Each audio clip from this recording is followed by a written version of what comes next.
C'est donc le discours d'aujourd'hui qui portait sur les jours de Fatima Zahra salawatullahi wa salam alayha.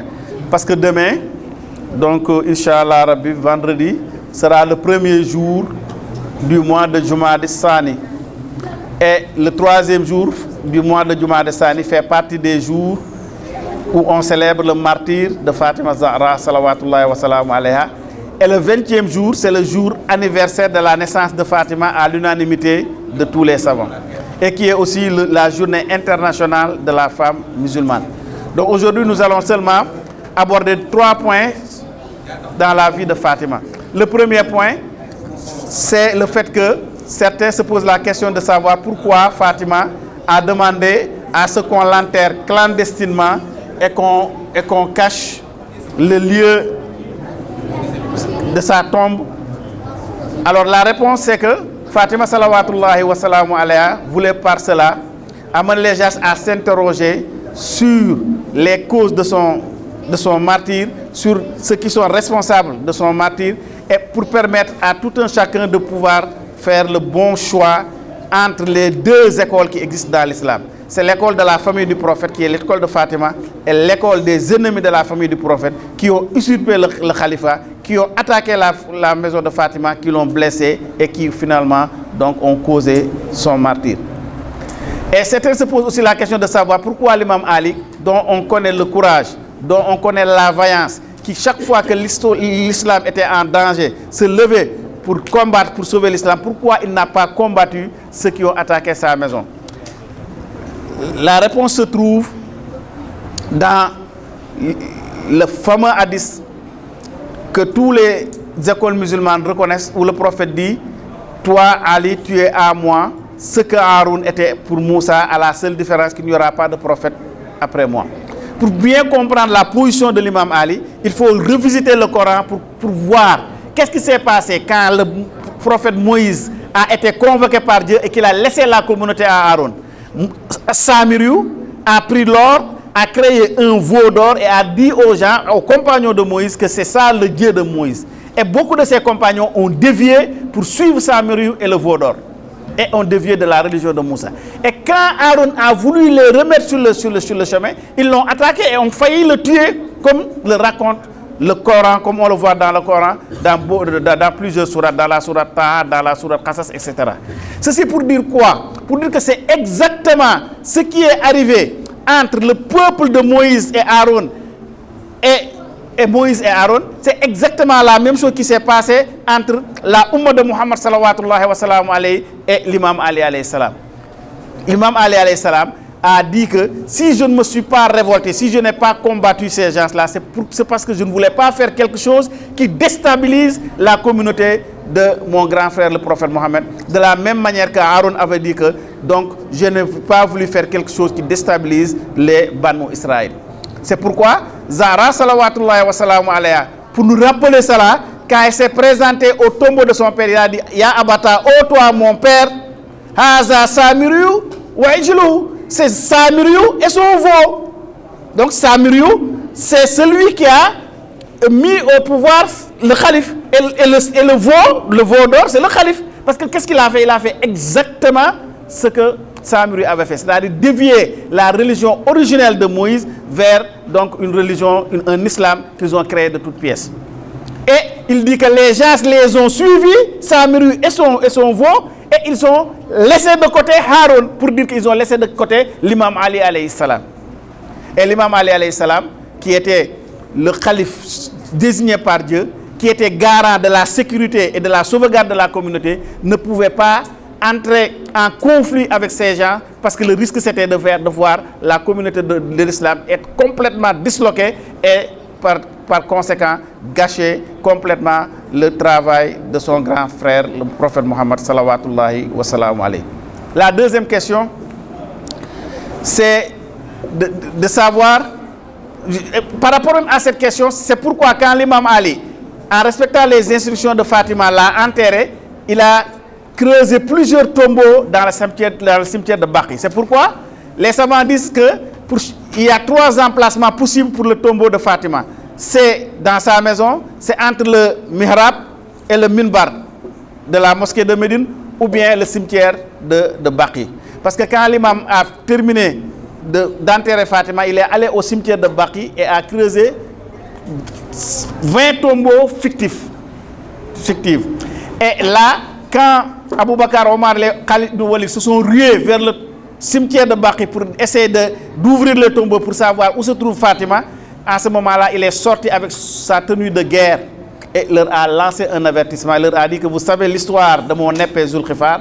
Quand l'épée la sort, avant d'entrer dans son fourreau, il va verser le sang de quelqu'un qui va aller directement en enfer. Et sur ce, ils ont pris peur et se sont dispersés après l'imam Ali.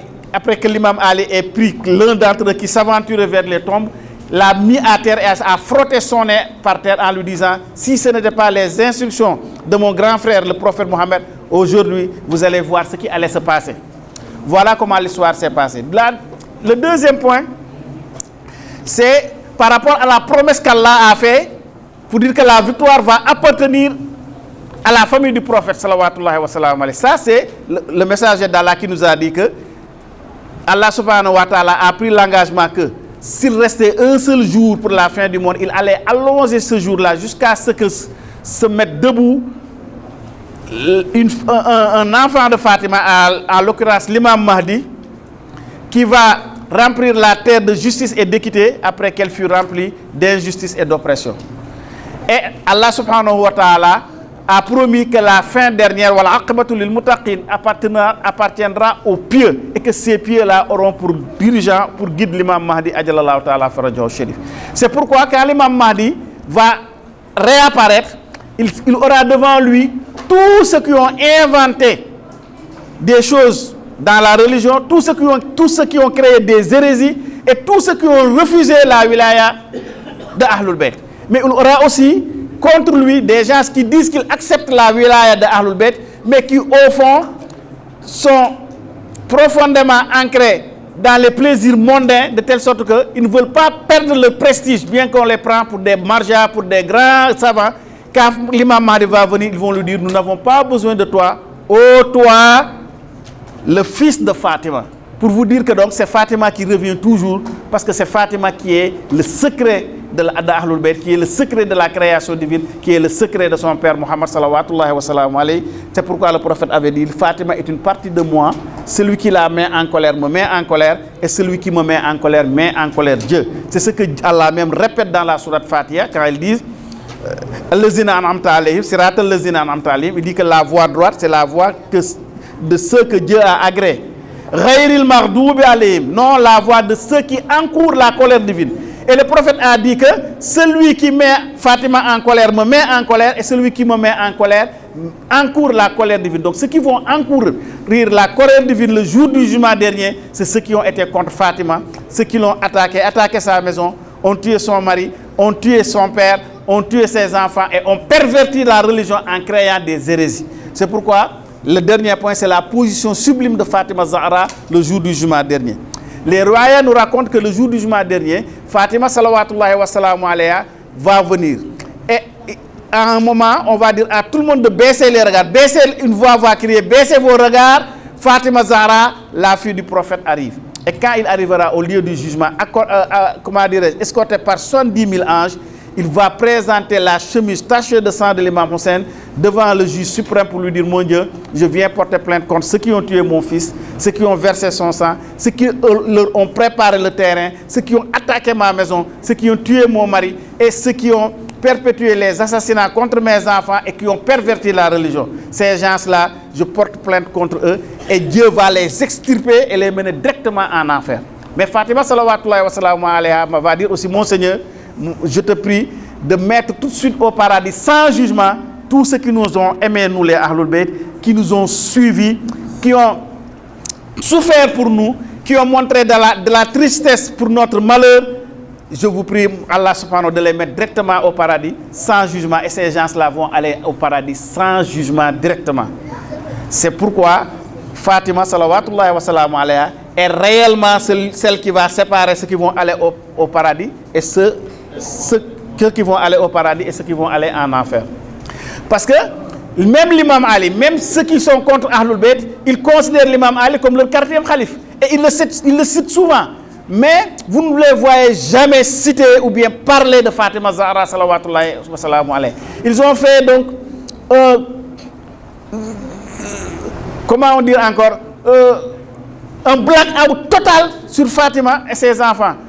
C'est pourquoi ce sont eux qui sont les réels ennemis de la famille du prophète salawatullahi wa salamu alayhi. Donc, ce n'est pas pour rien que le prophète salawatullahi wa salamu alayhi a dit que Fatima c'est la reine des femmes du paradis. Ce n'est pas pour rien que Fatima a son origine au paradis. Parce que pour créer Fatima, Dieu a invité le prophète au paradis, lui a donné un fruit et c'est ce fruit-là qui a donné naissance à Fatima. C'est pourquoi le prophète disait que chaque fois que j'ai envie du paradis, j'embrasse Fatima. Donc, le moyen le plus sûr pour aller au paradis, c'est de connaître Fatima, de connaître ses enseignements et de la suivre. En la suivant, on suit le prophète et en suivant le prophète, on suit Dieu et les imams. Qu'Allah nous donne la grâce de Fatima dans ce monde et dans l'autre monde. Allahumma salli ala Fatima Zahra wa ala abiha wa ummiha wa ba'liha wa abna al-masumin wa ala sirri mustawda'i fiha adada ma fi khalqillah salawat ala Muhammad wa ali Muhammad.